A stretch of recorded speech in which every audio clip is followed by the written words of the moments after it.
বাড়িতে CB drop করছি। আমার অপরাধ কি জানেন? আমি আহত, যার কারণে আমার জব হয় নাই। ওহেরা আছে, তাদের ওহেরা আত্মার মাগফিরাত কামনা করতেছে এবং আল্লাহর কাছে অশেষ শুকরিয়া যে আমরা আহত ভাই এখানে যারা আছে আমরা আল্লাহর রহমতে বোনাস লাইফ পাইছি। যদি আমাদের বেঁচে থাকার কথা ছিল না, পুলিশের মায়ের, ছাত্রলীগের মায়ের, পুলিশের গুলি, ছাত্রলীগের গুলি, রাতে বাসায় থাকার মতো কোনো পরিস্থিতি ছিল না আমাদের। এখানে অনেক আহত ভাইয়েরা আছে, কারণ এই পরিস্থিতি ছিল না।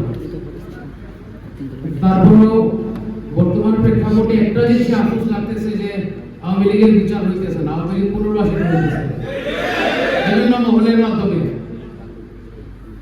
ফেসবুকে ঘাটাঘাটি করলে দেখা যায়, ইউটিউবে ঘাটাঘাটি করলে যে বিএনপি পুনর্বাসন করতেছে, কখনো দেখা যাচ্ছে জামাতে ইসলামের নাম দিয়ে পুনর্বাসন হইতেছে, আবার কখনো এনসিপির নাম দিয়ে পুনর্বাসন হইতেছে।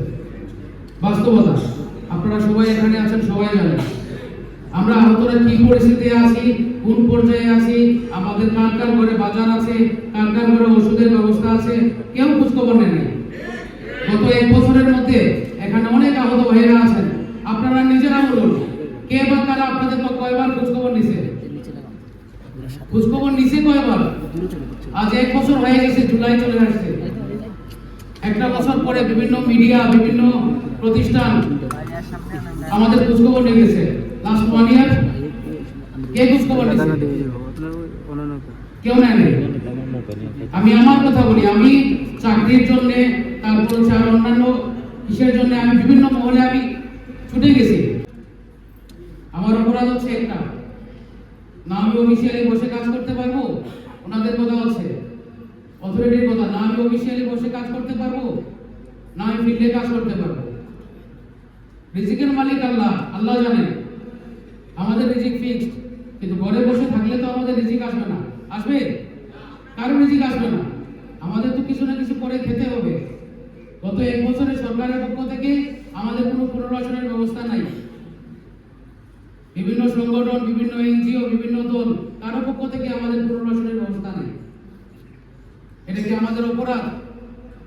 দেশ স্বাধীন করার জন্য, আল্লাহকে রাজি খুশি করার জন্য আমরা জুলাই যুদ্ধে গেছিলাম, তার পরিণতি কি এইটাই?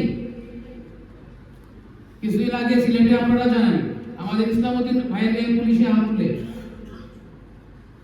তুলছে, ওনার কানে এখনো সমস্যা, এখন ওনার কানে সমস্যা। আরেক আহত ভাই পরিবারকে আওয়ামী লীগ থ্রেটে উনি লাস্টে কোনো কিছু করতে না পেরে সংবাদ সম্মেলন করতেছে। আপনারা সবাই সিলেটের বাসিন্দা, আপনারা জানেন জিডি করা হয়েছে, থানার অভিযোগ করা হয়েছে, আসামি ধরা হচ্ছে না। এখন পর্যন্ত সিলেটে অনেকগুলো মামলা হয়েছে, 100-র উপরে মামলা হয়েছে। কয়টা আসামিকে ধরা হয়েছে? কয়টা আসামি ধরা হয়েছে? সুনামগঞ্জের আসামি চলে আসে সিলেটে, এসে সিনা টান করে আপনারা আমার সামনে দিয়ে ঘুরতেছে। অনেকেই চিনতেছেন, কিন্তু তাকে প্রশ্ন করার মতো, ধরার মতো কারো স্পর্ধা নেই। কেন? তো ভাইয়েরা আমার, আরেকটা জুলাই সম্ভবত আসতেছে। আল্লাহকে রাজি খুশি করার জন্য চলুন আমরা